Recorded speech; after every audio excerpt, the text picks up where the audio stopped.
Many chiropractors looking to make the next move in their career wonder if they can afford to buy a chiropractic practice for $500,000 or $250,000 or whatever price range they're considering.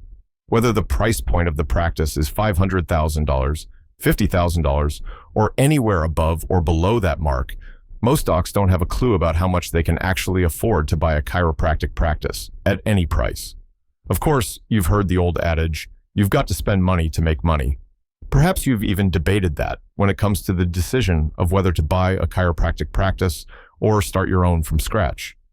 Unfortunately, in our profession, that advice is tempered by the reality of chiropractic school debt, which often exceeds $150,000.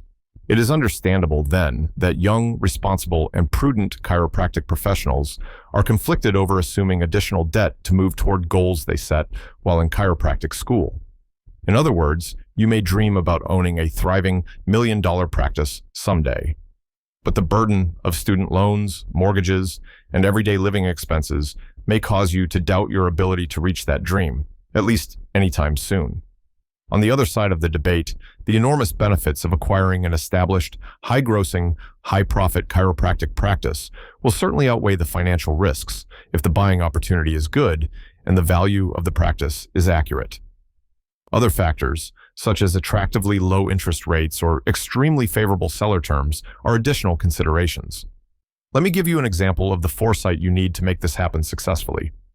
Several years ago, a young associate who graduated from chiropractic school several years prior began to pursue his dream of owning a million-dollar practice. He left chiropractic school with $157,000 in education debt. He worked for several years as an associate doctor, producing $35,000 a month, which gave him confidence in his clinical abilities, some basic business skills, and a good income history. He found a practice that was perfect for his needs, which grossed $1 million annually and was for sale at $600,000. He worked for several years as an associate doctor, producing $35,000 a month, which gave him confidence in his clinical abilities, some basic business skills, and a good income history. As part of the sale, the former owner remained in the practice for a period of time to help the young doctor transition. Today, the practice is thriving. His investment in the practice and in his future is paying off.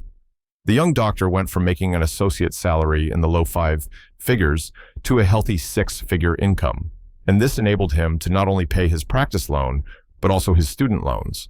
Not only did his income increase, he probably shaved 10 years off the learning and income curve to do it in less time. Could this doc afford to buy a chiropractic practice? In hindsight, he correctly realized that he could not afford to pass this opportunity up. Can you see the big picture? Ultimately, being a successful entrepreneur means seeing the big picture, which includes where you are and where you want to be. Considering only today's circumstances puts you at a disadvantage when planning for the future. In that respect, weighing the situation of whether you can afford to buy a chiropractic practice with the purchase of a high-grossing chiropractic practice as a financial income stream and golden opportunity, and not a financial burden, is a common challenge in building professional wealth.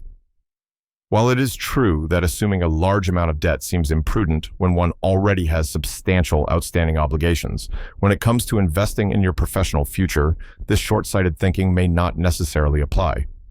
If you can maintain the levels of service which exist in a thriving practice, the purchase of a high-grossing practice is essentially ensuring a larger income stream for you now and in the future.